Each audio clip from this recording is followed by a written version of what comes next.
Siamo in compagnia di Gianni Furesi, allenatore della squadra allievi della San Paolo, oggi vittoriosa contro l'Audax. È stata un po' una passeggiata mister questa odierna, anche se bisogna fare i complimenti alla squadra per come ha interpretato la gara, no?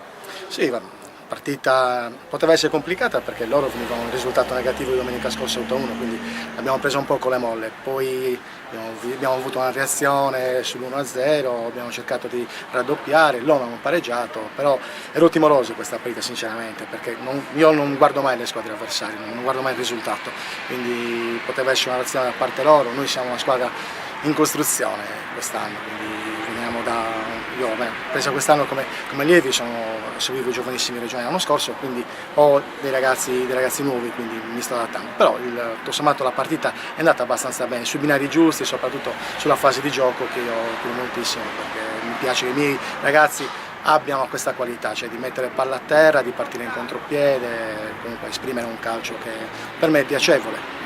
Ci ha fatto molto piacere sentire una sua frase, insomma, quando il risultato era abbondantemente acquisito, qui chiedeva rispetto per l'avversario, perché anche quando si vince con tanti gol bisogna sempre avere rispetto. Assolutamente, è la mia priorità, l'avversario l'ho sempre rispettato anche quando sono stato io giocatore di pallone, e non voglio sentire i miei giocatori se facciamo segnare il portiere. Questo è stato un gesto che io non accetto. Infatti ho chiesto scusa all'allenatore dell'Audax Algherese, ho chiesto scusa personalmente io, perché è una frase che non vorrei mai sentire nei suoi campi, quindi mi dà fastidio, molto fastidio questo atteggiamento. Cosa significa allenare nella San Paolo di Sassari?